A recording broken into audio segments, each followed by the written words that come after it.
वंचितांचा व शोषितांचा राष्ट्रवाद या चर्चासत्राचं बीजभाषण मेधाताई करणार आहेत. त्यांचा थोडक्यात परिचय देते आहे मी. 2-3 ओळीतच परिचय करून द्यायचा आहे आपल्याला. खरं तर यापैकी कुणाचाही परिचय वेगळ्यानं करून देण्याची गरजच नाही आहे. एवढ्या त्या आपल्या सर्वांना सर्वश्रुत आहेत इथली सर्वच मंडळी. तरीही चळवळ म्हणजे मेधा पाटकर आणि मेधा पाटकर म्हणजे चळवळ. नर्मदा आंदोलन असो, विस्थापितांचे प्रश्न असो की जंगल प्रश्न, मेधाताई तिथे पोचणारच. दलित, आदिवासी, शेतकरी, शेतमजूर, मजूर आणि स्त्रियांचे प्रश्न मेधाताई सतत सोडवताना आपल्याला दिसतात. या चर्चासत्रातलं बीजभाषण मेधाताई करणार आहेत. तुमच्या सहकारी सखी उल्काताई संचालिकेच्या भूमिकेमध्ये आणि बाकी सईताई, पल्लवीताई आणि आपण सर्व अत्यंत पुरोगामी, विचारशील, संवेदनशील अशा संघटना, संस्थांचे आणि नागरी समाजाचे सक्रिय कार्यकर्ते, श्रमजीवी, बुद्धिजीवी सर्वांना सलाम आणि विचारवेध संमेलनाच्या सर्व आयोजकांनाही धन्यवाद. बरेच दिवसानंतर मी मुंबईत आल्यामुळे माझा हिंदी चॅनेल थोडासा जास्त चालू आहे, म्हणून थोडीशी माफी मागते. परंतु खरोखर आजच्या परिस्थितीमध्ये ज्या प्रकारच्या चर्चा चर्वणाची, अगदी मतभेदसुद्धा तडीला नेण्याची आणि त्याचबरोबर समन्वयाची गरज आहे, त्या परिस्थितीमध्ये आनंदभाऊ, सरिताताई आणि त्यांच्या सर्व सहकाऱ्यांनी हे आयोजन धाटलं. याबद्दल त्यांना खरोखर धन्यवाद दिले पाहिजेत, सलाम केला पाहिजे. आणि त्यातही विषय राष्ट्रवादाचा. JNUच्या संघर्षापासूनच नव्हे तर नव्या विचारांचं, नव्या दिशेचं सरकार सत्तेवर आल्यापासूनच एकूण आपण राष्ट्रविरोधी किती याचा प्रत्येकाने अंदाज घ्यावा अशी परिस्थिती आव्हान देत समोर उभी राहिली. आणि अशा परिस्थितीमध्ये केवळ भारताच्या पातळीवरच नव्हे, अमेरिकेच्या संदर्भातही आजची ठळक बातमी आपण वाचलीच असेल. जो काही ट्रम्पवाद एक प्रकारे ढोलासह प्रचारित केला जातोय, त्याचंच एक प्रकारचं स्वरूप हे भारतातही आपल्याला पाहायला मिळतं आहे. म्हणून आपण कुठलाही मुद्दा घेतला, अगदी राष्ट्रवादाचा सुद्धा, तरी तो जागतिक पातळीपर्यंत नेऊन भिडवणं याशिवाय दुसरं गत्यंतर नाही. आणि अशा परिस्थितीमध्ये खरोखर वंचितांची आणि शोषितांची भूमिका काय, वैचारिक आणि कृतिशील सुद्धा, याचा वेध घेणं आणि त्यातूनच कमी अधिक आशा आणि विश्वास जागणं आणि जागवणं हेच आपल्या हातामध्ये आहे. आणि म्हणून हा विषय आणि हे सत्र हे विशेष आहे. आम्ही स्त्री असल्यामुळे स्त्री ही सर्वात अधिक वंचित आणि शोषित आणि विविध समाज घटक आणि वर्गांच्या पार, त्यामुळे स्त्रीवादी दृष्टिकोन त्यामध्ये झळकेल याचीही मला खात्री आहे. आपण सर्वांनी कालपासून राष्ट्रवादावरती ऐकलंच असणार आणि इथे खूप मोठे विचारवंत बसलेले आहेत, मी काय सांगणार.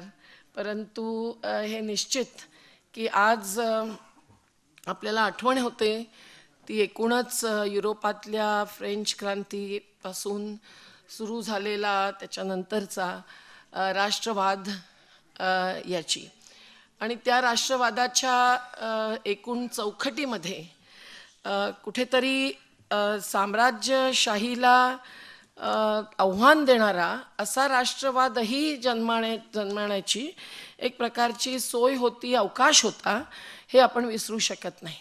आणि त्यामुळे त्या वेळेपासून ते भारतीय राष्ट्रवादाचा जसा जसा उगम आणि विस्तार होत गेला तसा तसा कुठेतरी त्यावेळच्या साम्राज्यशाहीला आव्हान देण्यासाठी अगदी 1857च्या नाही म्हटलं तरी राजे रजवाड्यांच्या पुढाकारांनी सुरू झालेल्या, परंतु सर्वांनाच घेरणाऱ्या अशा त्या लढ्यापुरतंच नाही तर अन्यथा सुद्धा एकूण राष्ट्रवाद हा साम्राज्यशाहीला, साम्राज्यवादी भांडवलशाहीला सुद्धा आव्हान देऊ शकतो अशा प्रकारचा कुठेतरी आग्रह होता.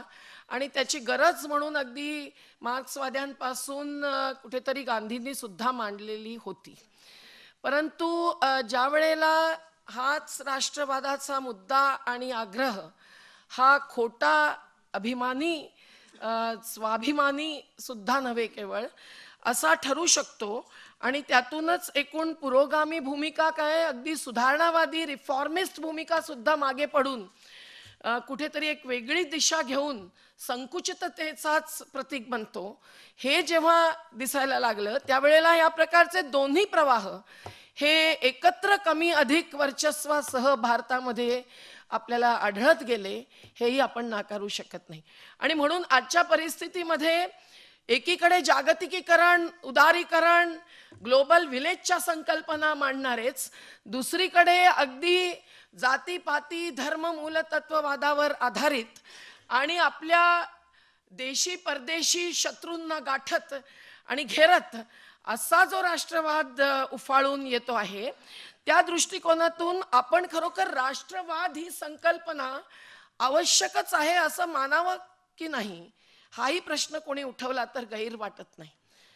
कारण शेवटी राष्ट्रवाद ही राष्ट्र नावाच्या एककाचा केवळ अभिमानच नव्हे तर अधिकार, भूमिका, कर्तव्य, हक्क, जबाबदाऱ्या याबाबतची स्पष्टता करणारी जर संकल्पना असेल तर मग ती अगदी सर्वांनाच हवी आहे, केवळ वंचिता शोषितांनाच नाही. कारण कुठेतरी कुठल्या एककाच्या आधारावर आपण राज्य करावं, विकासाचं नियोजन करावं, याबद्दलचा उहापोह हा या देशातच नव्हे दुनियेत सतत चालत आलेला आहे. आणि म्हणून केंद्रीकरणाला ज्याचा एक प्रकार साम्राज्यवाद असा होता, त्याला आव्हान देणाऱ्या प्रत्येक उपनिवेशवादाचा भुक्तभोगी असलेल्या अशा देशांनी राष्ट्रवादाचाही आधार घेतला नाही असं नाही. अगदी दक्षिण आफ्रिकेचं स्वातंत्र्य युद्ध असो की भारताची स्वातंत्र्य चळवळ, पण त्यावेळेला ह्याच राष्ट्रवादाची ही दुसरी जी बाजू आहे, जी अतिशय संकुचितच नव्हे तर माणसामध्ये भेद पाडणारी आणि मानवतेच्या सर्व आयामांना, मानव अधिकारापासून ते मानवीय मूल्यांपर्यंत नाकारणारी अशी असू शकते, हा विचार तेवढा बळकटपणे पुढे आलेला नव्हता.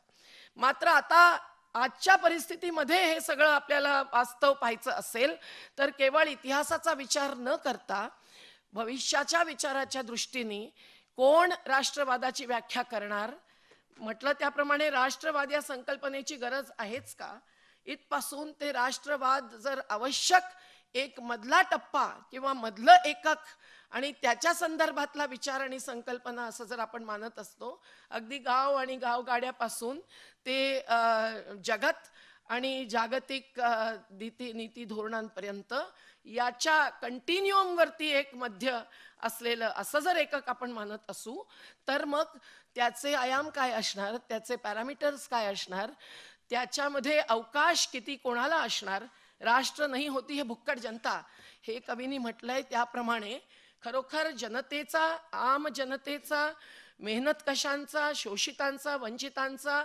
त्यामध्ये अधिकार काय असणार.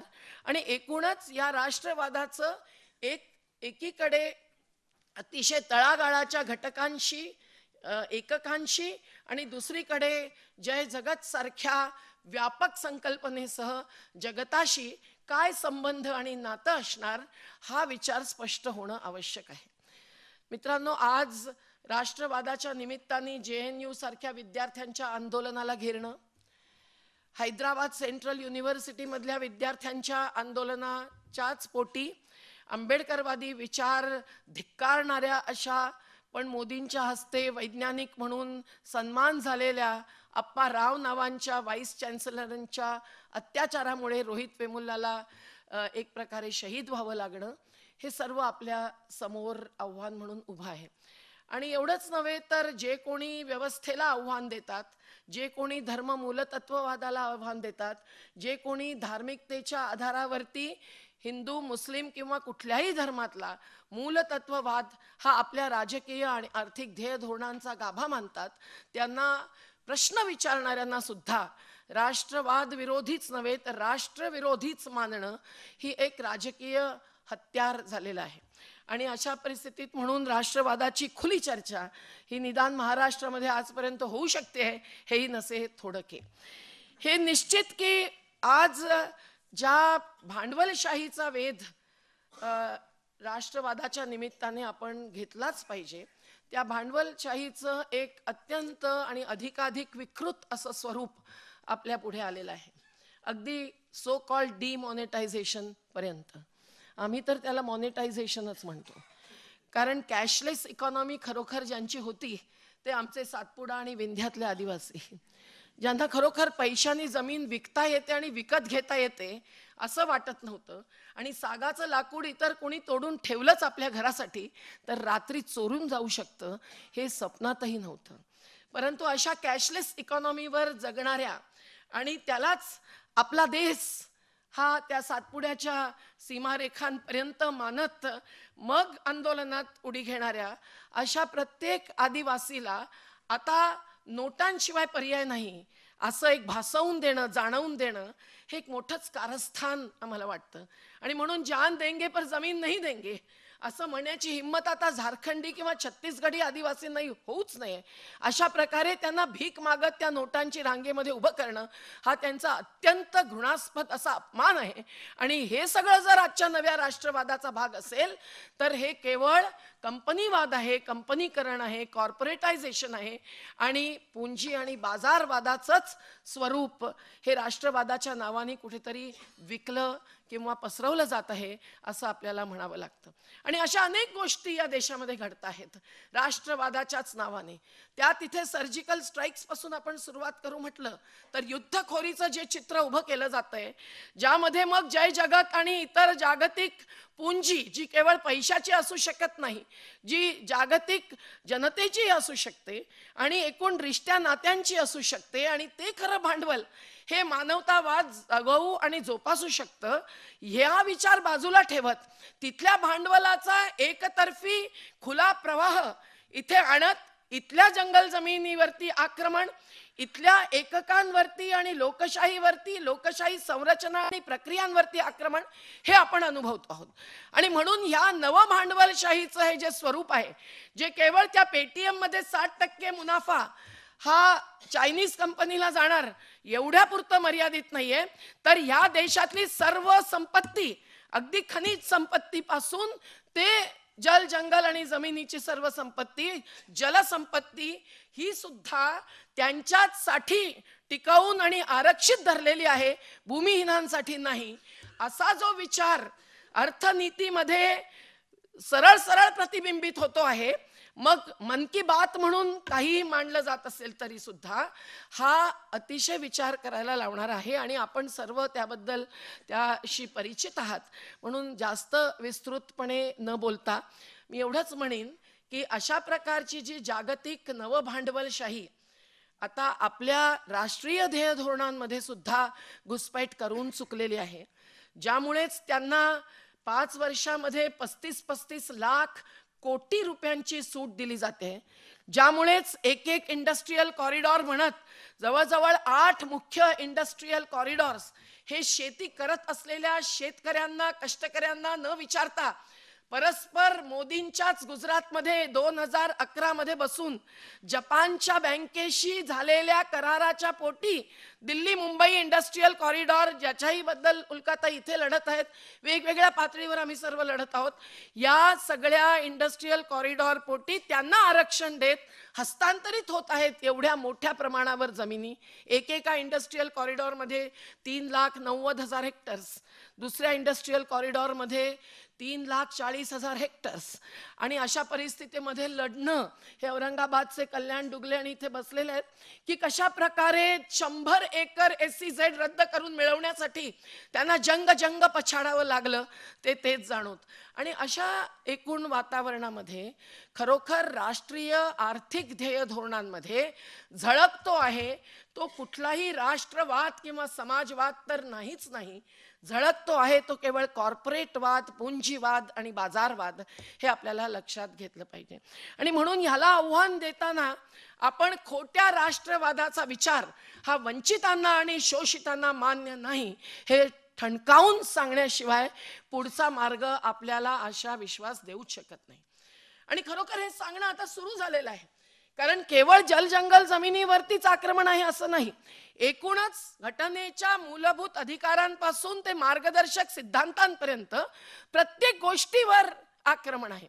अगदी इथली पंचायती राज्यापासून जी काही किमान जनतांत्रिक व्यवस्था आहे, जी लोकसभा आणि विधानसभेपुरती मर्यादित नाही, पण तरी सुद्धा विधानसभेपर्यंत, ग्रामसभा किंवा वॉर्ड सभेपासून ते विधानसभा आणि लोकसभेपर्यंत अशी जी एकूण यंत्रणा आहे, त्या यंत्रणेच्या अधिकारांवरतीच हल्ला आहे, त्या अधिकारांचीच वंचना आहे.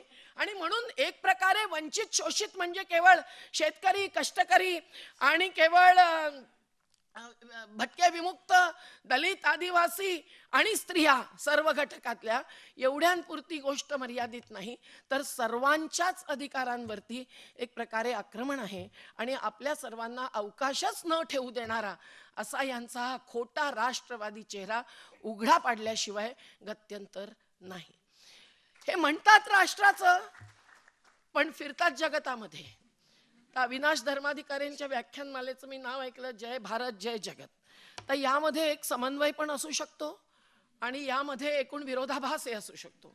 मोदींच्या एकूण वक्तव्यात, भाषणात, क्रियाकर्मात आणि निर्णयांमध्ये जो भयावह विरोधाभास फेकू या नावाने संबोधण्यापर्यंत आपल्याला दिसून आलेला आहे, तो प्रत्येक निर्णयामध्ये दिसून येतो. एकीकडे नशामुक्तीची बात आणि दुसरीकडे गुजरातमध्ये 25,000च्या सभा होत आहेत, दारूबंदीचा कायदा अंमलात जाऊ शकत नाही. एकीकडे स्त्रीवादाचा घोष, दुसरीकडे गुजरातमध्ये 3 मिनिटाला एक बलात्कार, ही हकीकत त्यांच्या मुख्यमंत्री पदाच्या काळापर्यंत आणि आजही बहुताक चालू आहे. एकीकडे म्हणायचं की आम्ही आता ह्या देशाला रोजगार देणार आणि दुसरीकडे रोजगार हिरावून घेणारा असा जागतिक भांडवलशाही अर्थव्यवस्थाचा संपूर्ण हल्ला. हे सगळं आपण पाहत असताना खरोखर वंचित आणि शोषितांनी भूमिका घ्यायची ती काय आणि घेतली आहे ती काय, याचा थोडासा आढावा आपण घेऊया. आज मला वाटतं की वंचित आणि शोषित खरोखर जे मागत आहेत ते स्वातंत्र्य, आणि स्वातंत्र्य हे समतेशिवाय येऊ शकत नाही आणि समता ही स्वातंत्र्याशिवाय राबवली जाऊ शकत नाही. हा विचार मग तो लोहियांचा असो, जयप्रकाशांचा असो की आणखी अगदी कुणाही तत्ववेत्यांचा, गांधी, विनोबा, बाबासाहेब आणि महात्मा फुल्यांचा, हा सर्व विचार आज स्पष्टपणे मांडणं आवश्यक आहे. मी आताच काश्मीरला जाऊन आले, म्हणून जरा विवादाग्रस्त मुद्द्यापासूनच सुरुवात करूया. 7 लाख सैनिकांनी ज्याचा ताबा घेतला आहे एक प्रकारे, अशा प्रकारच्या काश्मीर मधल्या जनतेची मागणी काय आहे? हजारेक मुलाबाळांचे डोळे फोडणं पेलेटच्या बुलेट्सनी, अशा प्रकारे काही ते मागता आहेत का? ते खरोखर भारत सोडून पाकिस्तानला जाऊ इच्छित आहेत का? हा विचार करणं आवश्यक आहे. तिथल्या पूर्ण बार असोसिएशननी आमचं स्वागत केलं आणि एवढी दीर्घ चर्चा केली, आणि घर हाऊस अरेस्ट म्हणून ज्यांना अडकवून ठेवलेलं आहे त्या सर्वांशी जवळजवळ आमच्या चर्चा झाल्या. त्यावेळेला दिसला तो त्यांचा फार व्यापक असा दृष्टिकोन. अर्थात सशस्त्र युद्धाचा आढावा आणि एक आधार त्यांनी कधीच घेतला नाही असं म्हणण्याची गरजच नाही, पण असा आधार अनेक पुरोगामी आणि अत्युच्च पुरोगाम्यांनी सुद्धा घेतलेला आहे. परंतु व्यापक संकल्पना आणि विचार काय आहे? भारत सोडण्यापुरता तो मर्यादित नाहीये, तो एक प्रकारचा स्वातंत्र्याचा विचार आहे. हे आम्हाला त्यांना प्रत्यक्ष अगदी त्यांचा शब्द तपासून घेताना जाणवलं. आज म्हणून हुर्रियत कॉन्फरन्स, जी बीजेपी आणि पीडीपीच्या अलायन्सला मानतच नाही, अशा प्रकारचं एक जल आंदोलनवादी सशस्त्र किंवा निशस्त्र संघर्षामध्ये उतरलेल्या अशा संस्था संघटनेचाच विचार अधिकांश लोक निदान काश्मीरमध्ये जम्मूचं सांगू शकत नाही मानतायत आणि त्यांचेच आदेश किंवा कार्यक्रम पाळतायत, ही वस्तुस्थिती कशातून निर्माण झाली हा विचार करणं आवश्यक आहे. कुठेतरी बळावर, पाशवी बळावर, सैन्य बळावर आम्ही सर्व काही चालवू शकतो, मग 370च्या कलमावरती आम्ही विचार करू किंवा नाही पण करू. तो जर मुद्दा विवादास्पद होणार असेल तर तो जरा बाजूला ठेवून देऊ, कारण आम्हाला निवडणुकाही जिंकायच्या आहेत. पण अखेरीस आम्ही काश्मीरला घेरू, सत्ता बळकावत बळकावत काश्मीरची जमीनच आमचीच आहे आणि तिथल्या जनतेला आम्ही काही विचारू इच्छित नाही, अशा प्रकारे संवादही करण्याच्या दिशेने आम्ही जाणार नाही. हा जो राष्ट्रवादी वृत्तीचा एक भयावह प्रवाह या देशामध्ये अधिक स्पष्टपणे आता पुढे आलेला आहे. इतर प्रवाहातले लोकही पूर्वीपासून वेगवेगळ्या विचारांचे होते, नाही असं नाही, आणि एकूण नॉर्थ ईस्ट पासून उत्तर पूर्व भारतापासून काश्मीर पर्यंत हा स्पेशल पॉवर्स ऍक्ट जो लागू केला गेला तो काही मोदी सरकार सत्तेवर आल्यावरच लागू केला गेलाय असंही नाही, परंतु आज ज्या प्रकारे त्याबद्दल बोलणं सुद्धा कोणी करू शकत नाही अशा प्रकारे, आणि JNU मध्ये काश्मीरमधून आलेले काही विद्यार्थी जर शिकत असतील तर मग ते आतंकवादीच गटातले वर्गातले आहेत असं मानण्यापर्यंत जो काही एक बळजबरीचा विचार पुढे आलेला आहे त्याला तर काश्मीरचे लोक आता जुमानतच नाही, मानत नाही हे तर निश्चितच. तेव्हा काश्मीरचा केवळ एक मुद्दा म्हणून आपण उदाहरण घेऊ, पण खरोखर छोट्या छोट्या राज्यांच्या मागण्यांपासून ते ग्रामसभेच्या हक्काच्या, अगदी आदिवासी क्षेत्रासाठी पेसा कायदा एवढ्याच पुरतं मर्यादित न होता शेतकरी आपल्या गावाच्या जमिनीवरचं आक्रमण नको म्हणतायत, मच्छीमार आपल्या समुद्र किनाऱ्यावरती टिकून राहण्यासाठी मत्स्य व्यवसायच नव्हे तर ती जलसंपत्ती आमची आहे हा आग्रह धरतायत, कष्टकरी अगदी दलित सुद्धा चरागाहांवरचा आपला अधिकार मराठवाड्यापासून लढत लढत काही मिळवतच आलेले आहेत, विस्थापित हे प्रस्थापितांना आव्हान देत नर्मदेच्या खोऱ्यातल्या सुप्रीम कोर्टातल्या केस मधूनच मी आज इथे आलेली आहे, मुख्य न्यायाधीशांनी ते ऐकूही नाही आमचं, अशा प्रकारे एकूण वातावरण निर्माण करत शेवटी त्यांनी दिलेला आदेश कोर्ट मास्टर बदलते, कारण ती गुजरातच्या वकिलेशी कशी जोडलेली असते ते आम्हाला समोर दिसतं. हा आजचा माहितीचा मुद्दा मी तुम्हाला सांगते. हे इतकं सगळं होतं आहे की प्रत्येक लोकशाहीच्या स्तंभामध्येच नाही तर लोकशाहीच्या एककामध्ये ही जी घुसपैठ होते आहे ती सो कॉल्ड राष्ट्रवाद्यांचीच घुसपैठ आहे, आणि म्हणून प्रत्येक एकक आज आजादी मागते है.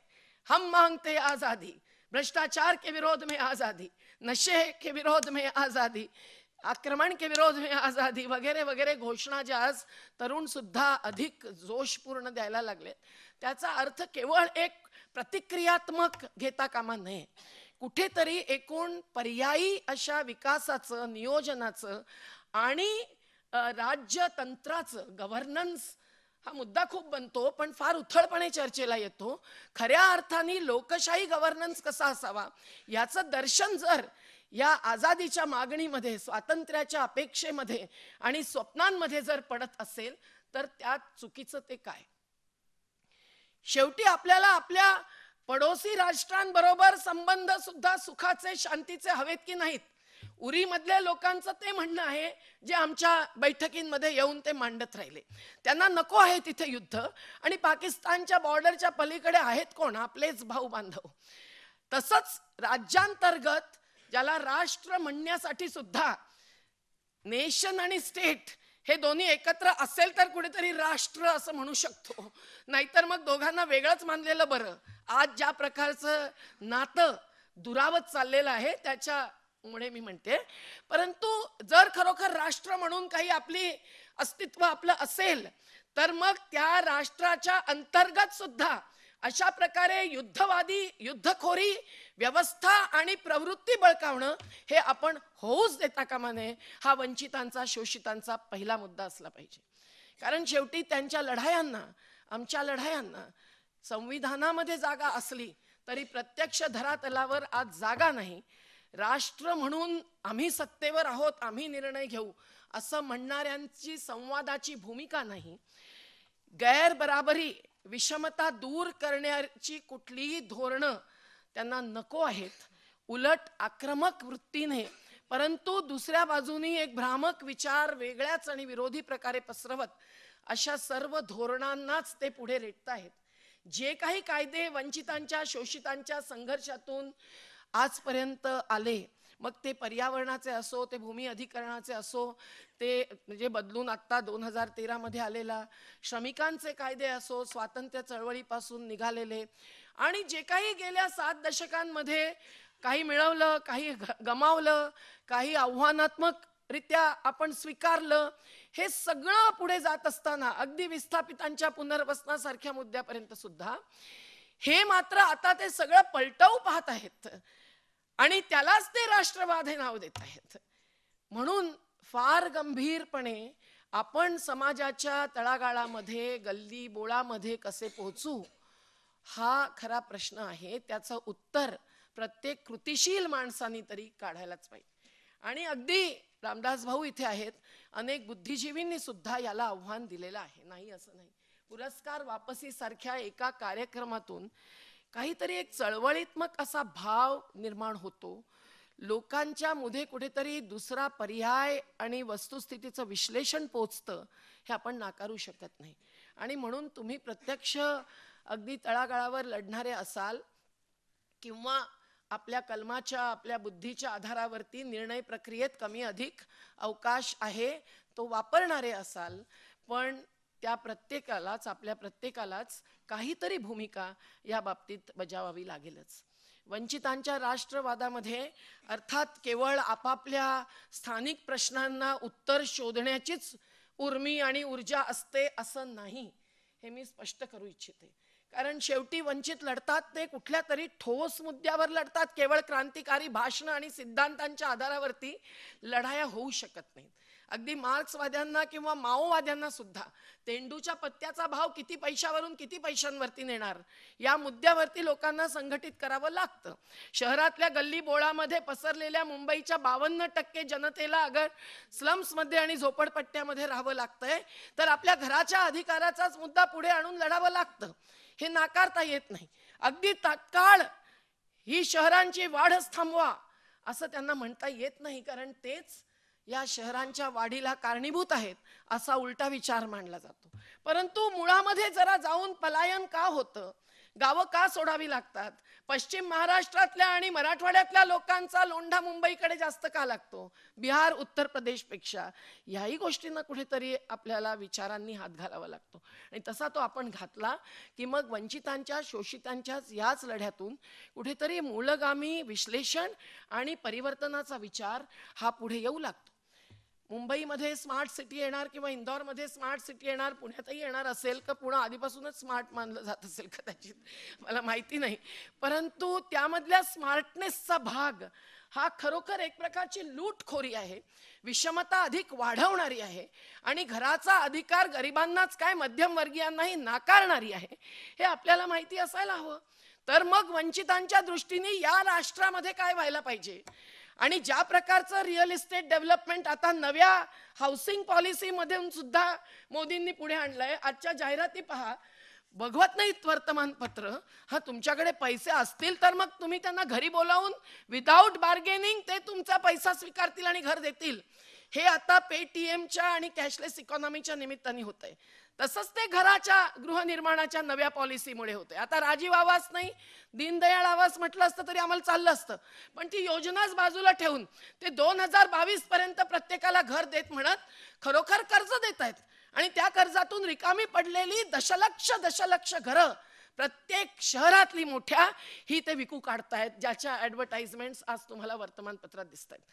तेव्हा नाही म्हणायला या प्रकारच्या खरोखर तळागाळावर दलित आणि पीडित म्हणून राखून ठेवलेल्या अशा लोकांचा उद्रेक जन आंदोलनांच्या निमित्ताने होतो आहे. आणि तो उद्रेकच कुठेतरी हे वाढतं शहरीकरण, वाढतं औद्योगिकरण, एक प्रकारचं कॉर्पोरेटी शहरीकरण, कॉर्पोरेटी औद्योगिकरण याला बढावा देणाऱ्या ज्या आर्थिक धोरण आहेत आणि जी बदलताही आहेत त्या दिशेने, त्याला आव्हान देऊ शकतात असा कुठेतरी विश्वास अजूनही आम्ही बाळगून आहोत. अजूनही आम्हाला वाटतं की कुठेतरी पाणी आणि पाण्यापासून ते ऊर्जेपर्यंत प्रत्येक क्षेत्रामध्ये कुठेतरी नवीन पर्यायी तंत्रज्ञान हे वंचित आणि शोषितांच्याच माध्यमातून पुढे येतं आणि येऊ शकतं. अजूनही जितकं यायला पाहिजे तितकं येत नाही.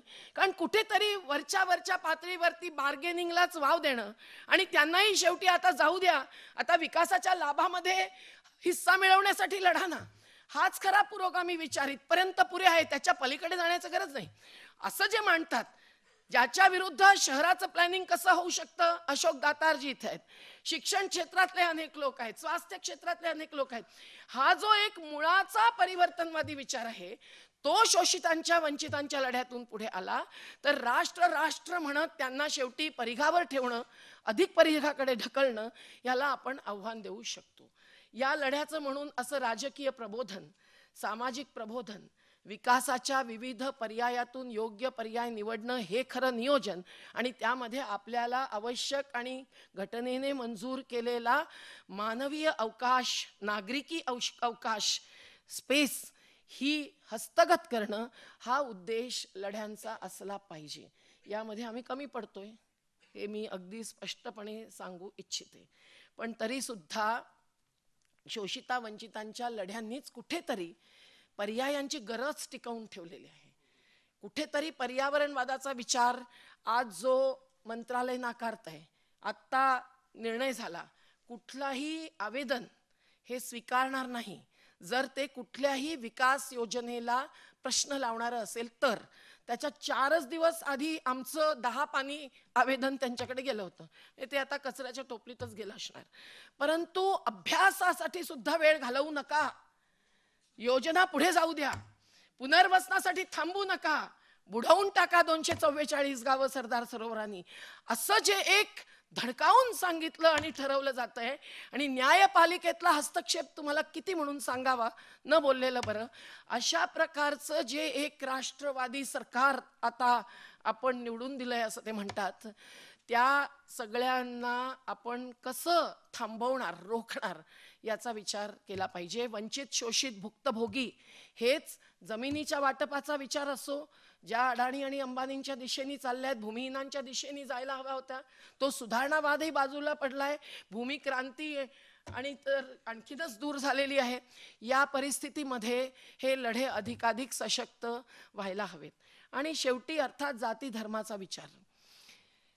अशा प्रकारे शोषिता वंचितांची एकता आणि त्यातून निदान ह्या राष्ट्राच्या सीमारेखेच्या आतमध्ये काय व्हावं आणि काय होऊ नये हे आम्ही ठरवू. केवळ दिल्ली मुंबईतलं सरकार नाही, असं ठणकावून सांगणाऱ्यांना कसं फोडायचं, तोडायचं हे केवळ ब्रिटिशच जाणत नव्हते, त्यांच्यापेक्षा अधिक चांगल्या प्रकारे आजचे राज्यकर्ते जाणतायत. आणि एकूण राजकारण हे जाती धर्माच्या नावाने चालणं म्हणजे दलितांचं सशक्तीकरण किंवा बहुजनांचा अधिकार मानणारं राजकारण, असं चित्र दुर्दैवाने या देशात दिसत नाही. आम्ही सुद्धा छोटीशी झलक पाहिली, रेखाताई आणि आम्ही सर्व खूप मदत घेऊन पुढे गेलो. माझं संपलेलंच आहे, 2 मिनिटच दिलेले, की त्याच्यामध्ये खरोखर ही वस्तुस्थिती आता समोर येते की हे जे निवडणुकांचं राजकारण आहे ते सुप्रीम कोर्टाने आत्ताच कुठे निर्णय दिला असला तरी सुद्धा जाती धर्म सोडून किंवा दारू पैसा सोडून चालणं ही फार पुढची गोष्ट आहे. आणि म्हणून आज आपण वंचितांच्या विरोधी असलेल्या अशा अर्थकारण, विकासकारण, समाजकारण आणि राजकारण याला तोंड देण्यासाठी संघटनेची ताकद कशी ओळखणार, ती कुठल्या मंचा मोर्चांवर अधिक लावणार याचाही विचार केला पाहिजे. आम्हाला आता वाटतंय उत्तर प्रदेशातला तमाशा तुम्ही पाहताच आहेत. समाजवादी नावाने तो होत असल्यामुळे आम्ही समाजवादी म्हणताना फार जपून बोलावं लागतं इकडे, कारण तरुण तरी निदान नक्कीच प्रश्न विचारतात. आणि अशा परिस्थितीमध्ये खरोखर लोकशाही समाजवादासारखं तत्वज्ञान मांडणाऱ्या आमच्या सारख्यांना, ज्याच्यामध्ये आम्ही गांधीवाद ते मार्क्स लेनिनवाद आणि आंबेडकरवाद यालाही एक प्रकारे सामावून घेऊ इच्छितो, आणि घटनेतलं ते नंतर का होईना पण तिथे सामावलेलं असं एक सिद्धांत आहे, मूल्य आहे, आणि ते केवळ अमूर्त स्वरूपामध्ये वैचारिक किंवा राजकीय सिद्धांत म्हणून मांडत न बसता ते कुठेतरी मूर्त स्वरूपात लोहिया म्हणाले त्याप्रमाणे उतरवणं हा आमचा उद्देश आहे. तर अशा प्रकारे लढणाऱ्यांना याबाबतचे आपापले निर्णय घ्यावे लागणार. आणि म्हणून वंचितांचा राष्ट्रवादच नव्हे, मी म्हटलं त्याप्रमाणे एक कंटिन्युअमवरचं मध्रसूत्र म्हणून राष्ट्रवाद, पण एकीकडे कुठेतरी तळागाळाचा शोषितांच्या दिशेचा असा एक खरा जनवाद समाजवाद, आणि दुसरीकडे जागतिक पातळीवरती साम्राज्यशाहीला आव्हान देणारा असा वसुधैव कुटुंबकमच्या तत्वावर आधारलेला जय जगतवाद. याच्यामध्ये कुठेतरी राष्ट्रवाद हा काही प्रमाणात आवश्यक आहे.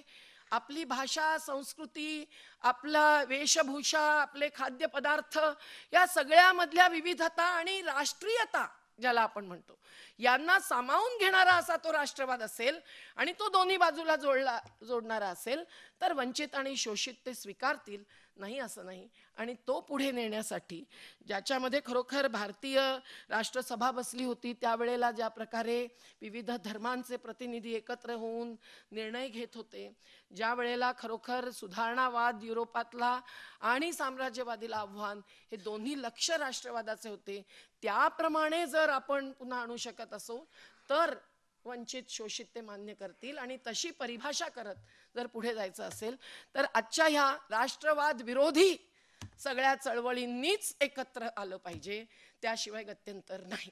कारण त्यांनी जर आपल्याला ही संधी दिलेली आहे सगळ्यांना एका कटघऱ्यामध्ये उभं करून, तर त्याचा आपण पुरेसा फायदा घेतला पाहिजे. आत्ताच जन आंदोलनांच्या राष्ट्रीय समन्वयाची पाटणामध्ये 22 वर्षीय जी परिषद झाली, ज्यामध्ये सर्व राज्यातले लोक उपस्थित होते, काश्मीरपासून कन्याकुमारीपर्यंतचे. त्यामध्ये जिग्नेश मेवाणी, हैदराबाद सेंट्रल युनिव्हर्सिटीचे विद्यार्थी नेते डोंथा प्रकाश, रोहित वेमुल्लाच्या शहादतेनंतर सुद्धा जे अजूनही लढत आहेत असे दलित युवा नेतृत्वातली ते युवा, आणि इतर अनेक जण, सोनी सोरी असोत किंवा तिस्ता सेटलवाड असोत, हे सगळे जे सामील झाले, सोनी सोरीच्या ऐवजी सुनीता तिची सहकारी, हे सर्व जे सामील झाले आणि एका मंचावरून शेवटी आपण ग्लोबल इन्व्हेस्टर्स पासून ते ह्या धर्म मूलतत्ववाद्यांपर्यंत जे आज हिंदू मुस्लिमांना एकत्र येऊ देत नाहीत, इतकंच नाही तर विभाजन करत करत कुठल्या थराला जात आहेत ते आपण मोहसिन खान, दाभोळकर, पानसरे, कलबुर्गी यांच्या हुतात्म्यातून पाहतोच आहोत. आणि कितीही आपण म्हटलं की त्याच्यानंतरही आपण लढे चालू ठेवतो, तरी किती महत् प्रयासाने शेवटी 3 अपराध्यांना कुठेतरी आतमध्ये टाकलं जातं, 4 फरारी असतात आणि 3 नुसते नावाजलेले असतात वगैरे वगैरे आपण पाहतोय. त्यांच्या संस्था, त्यांचे असे मोर्चे हे बळकट होत चाललेले आहेत आणि अगदी उघडपणे सनातनी विचार, उघडपणे कुठेतरी पुरोगाम्यांना हकलणं, धिक्कारणं, हे चालण्याची आणि चालवण्याची हिंमत जे दाखवत आहेत, त्यांना खरोखर जर आव्हान द्यायचं असेल तर केवळ राजकीय नव्हे, सामाजिक प्रबोधन, सामाजिकरण प्रत्येक मुद्द्याचं आणि सामाजिक जनशक्ती सुद्धा उभी राहणं आवश्यक आहे. म्हणून भारतीय राष्ट्रवादाचं स्वरूप, खरं स्वरूप काय? स्वातंत्र्य, समता, सामाजिक न्याय, ही जी इथल्या पुण्यातल्या लोकशाही उत्सवातली सुद्धा घोषणा आहे, त्याच घोषणेचा आधार घेऊन वंचित आणि शोषितांचा राष्ट्रवाद पुढे जाऊ शकतो असा विश्वास व्यक्त करून मी केवळ एवढंच म्हणीन, एका कवीच्या गीताच्या रूपाने, एक हमारी एक है उनकी, मुल्क में है आवाज़े दो, अब तुम पर है कौन सी तुम आवाज सुनो, तुम क्या मानो, एक हमारी एक है उनकी, मुल्क में है आवाज़े दो. जिंदाबाद.